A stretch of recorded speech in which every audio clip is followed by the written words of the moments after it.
इसे ही कहते हैं सोने पे सुहागा। सीतामढ़ी जिला में बीपीएससी एग्जाम क्रैक कर पदाधिकारी अधिकारी बने सभी अभ्यर्थियों के लिए सीतामढ़ी के डीएम रिची पांडे ने अमृत की वर्षा कर दी है। अपने प्रेरक संदेश से उन्होंने नवजीवन देने का काम किया है। सभी बीपीएससी के सफल अभ्यर्थियों के लिए सीतामढ़ी डीएम रिची पांडे ने स्पष्ट शब्दों में कहा है, अब वक्त आ गया है कि आप जनता के लिए बेहतर कार्य करें। निश्चित रूप से मेहनत कभी जाया नहीं जाता है। हम आपको बता दें कि सीतामढ़ी डीएम रिची पांडे के द्वारा स्पष्ट रूप से कहा गया है कि वे भी प्राइवेट जॉब करते थे और प्राइवेट जॉब के दौरान ही उन्होंने आईएएस की तैयारी की और सफल भी हुए। निश्चित रूप से उनकी प्रेरणादायी बातें बीपीएससी से जितने भी सफल अभ्यर्थी हैं सभी के लिए अमृत समान है। सीतामढ़ी डुमरा में जब संवाददाता विकेश कुमार पूर्वे ने सीतामढ़ी डीएम रिची पांडे से पूछा कि क्या सर आप प्राइवेट जॉब करते हुए तैयारी कर रहे थे आईएएस की, उन्होंने कहा कि हाँ, मैं प्राइवेट जॉब कर रहा था और तैयारी किए और सफल बने। कोई भी पद पर रहकर आप किसी अन्य पद की तैयारी कर सकते हैं, किसी भी परीक्षा की तैयारी कर सकते हैं, बस आप जो काम कर रहे हैं उस पर फोकस करना है। और सीतामढ़ी में जितने भी पदाधिकारी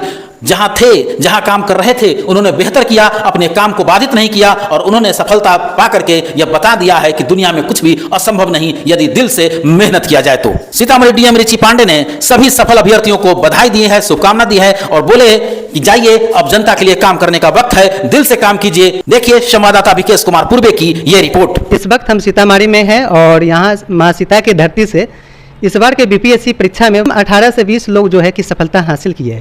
सर स्वागत है आपका। बहुत बहुत। सीतामढ़ी जिला में इस बार जो है कि पहले से तुलना में बहुत बड़ा रिजल्ट आया है बीपीएससी में और कई अभ्यर्थी जो है कि सफलता हासिल किए, इनका मार्गदर्शन आप करें। देखिए, हम लोग के सीतामढ़ी ज़िले के लिए बहुत ही गौरव का क्षण है कि हमारे सीतामढ़ी ज़िले से इतने बड़ी संख्या में बीपीएससी एग्ज़ाम में उत्तीर्ण हुए हमारे जो प्रतिभागी हैं। और निश्चित तौर पे ये जो हम लोग की भविष्य की पीढ़ी है, जो अभी युवा हैं, उनको एक तरह का प्रोत्साहन मिलता है, एक मार्गदर्शन मिलता है कि आगे जो सफलता की जो राह है वो आसान तो नहीं होती, लेकिन निश्चित तौर पे अगर सही मायने में परिश्रम किया जाए और जो पूरे मनोयोग से अगर अपना कार्य को किया जाए तो निश्चित तौर पे उसका फलाफल मिलता है, उसका परिणाम मिलता है। और मुझे लगता है कि इसी दिशा में ये जितने भी हमारे प्रतिभागी हैं जो सफल हुए हैं, ये एक मार्गदर्शक के रूप में, ये एक मोटिवेटर के रूप में हमारे जो अन्य जो अभी अभ्यर्थी हैं जो प्रतियोगी परीक्षाओं की तैयारी कर रहे हैं या हो सकता है जो इस बार असफल रहे हों, उनके लिए ये प्रेरणादायक रहेंगे। सर कई अभ्यर्थी ऐसे हैं कि अपने घर पे पढ़ाई करके, कई लड़कियां ऐसे हैं जो किराना दुकान है उनके पिताजी के, वो भी कभी किराना दुकान चलाती थी, ऐसे लोग भी सफलता इस बार हासिल किए। क्या कहिए सर इन लोगों की मेहनत के? नहीं, ये बहुत ही अच्छी बात है। और देखिए, हम लोग के अभी भी जो चाहे बीपीएससी हो, यूपीएससी हो, जितनी भी हम लोग की परीक्षाएं हैं, एक मुझे लगता है काफ़ी डेमोक्रेटाइजेशन हुआ है परीक्षाओं में, जिसके कारण जो प्रतिभागी हैं वो घर बैठ के अपनी तैयारी कर सकते हैं। बहुत सारे ऑनलाइन रिसोर्सेज भी अब अवेलेबल रहते हैं, बहुत सारी जो किताबें हैं, कंटेंट हैं।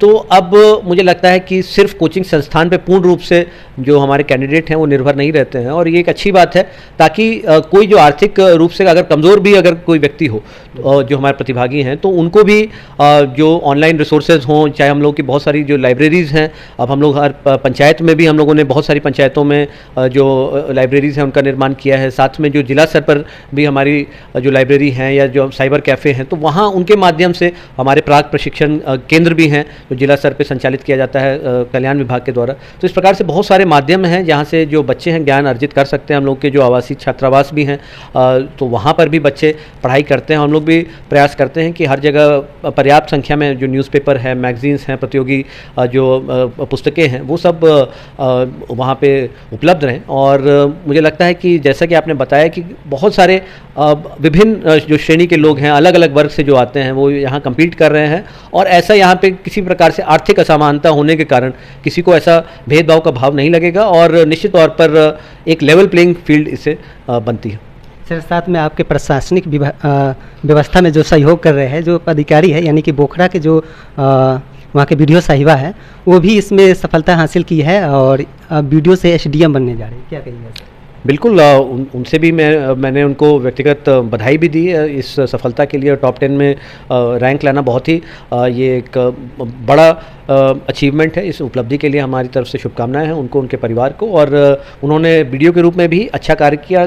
कभी भी मुझे लगता है कि तैयारी मतलब बहुत सारे पदाधिकारी हैं जो कि अपने वर्तमान कार्यों के साथ अपनी तैयारी करते हैं, लेकिन उन्होंने कभी भी अपनी जो औपचारिक जो ड्यूटीज़ थी उनके जो निर्वहन में कभी लापरवाही नहीं की, कभी भी ऐसे अतिरिक्त कभी छुट्टी नहीं मांगी। मुझे लगता है बस जो साक्षात्कार था उसके लिए उन्होंने कुछ यहाँ छुट्टी का आवेदन दिया था, परंतु एक अच्छे संतुलित ये व्यक्तित्व की पहचान है कि मतलब जब आप पढ़ाई कर रहे हैं परंतु अब अगर साथ में नौकरी कर रहे हैं, जैसे मैं भी प्राइवेट सेक्टर में पहले नौकरी कर रहा था, ये बहुत महत्वपूर्ण है कि आप अपना जो कार्य है मतलब जिसके लिए आपको वेतन मिल रहा है उस संस्था की तरफ, उस ऑर्गेनाइजेशन की तरफ आपकी जो वफादारी है वो बहुत महत्वपूर्ण है। ऐसा नहीं कि आप चोरी छुपे आप ऑफिस में काम चोरी कर रहे हैं या ऑफिस में पढ़ाई कर रहे हैं या फिर ऑफिस के समय में घर पर बैठ के तैयारी कर रहे हैं। ये बहुत महत्वपूर्ण है क्योंकि बहुत सारे हमारे अभ्यर्थी जो होते हैं वो सरकारी नौकरी में होते हैं, निजी क्षेत्र में कार्य कर रहे होते हैं, कुछ अपना स्वरोजगार या अपना कुछ उद्यमी होते हैं। हर प्रकार की परिस्थिति में तैयारी करें, लेकिन जो अपना मूल कार्य है उसको भी आपको उतना ही ध्यान देना चाहिए ताकि आप बिल्कुल पूर्ण एकाग्रता के साथ और पूरे संतुलित तरीके से परीक्षा में बैठें और उसी कॉन्फिडेंस के साथ उत्तीर्ण हो।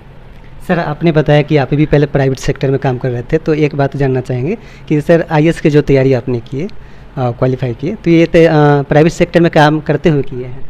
हाँ, मैं प्राइवेट सेक्टर में कार्य कर रहा था, मैं एक्सिस बैंक में था 3 साल।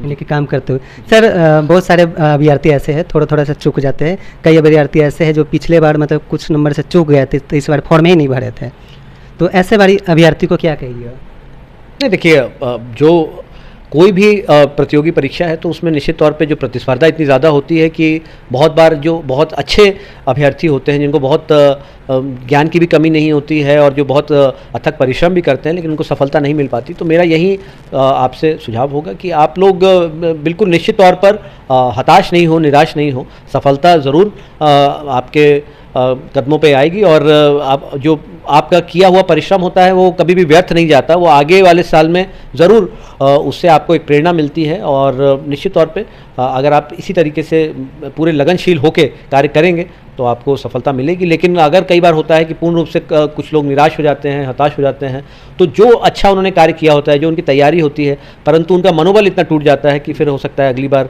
उतना अच्छा परिणाम नहीं है। तो मेरा यही कहना होगा कि कभी भी निराशा का भाव नहीं रखना, नकारात्मक लोगों से, व्यक्तियों से दूर रहिए, अपने में बिल्कुल भरोसा रखिए और पूरी एकाग्रता के साथ तैयारी करें, निश्चित तौर पर सफलता आपको मिलेगी। सर धन्यवाद जो अपने कीमती समय।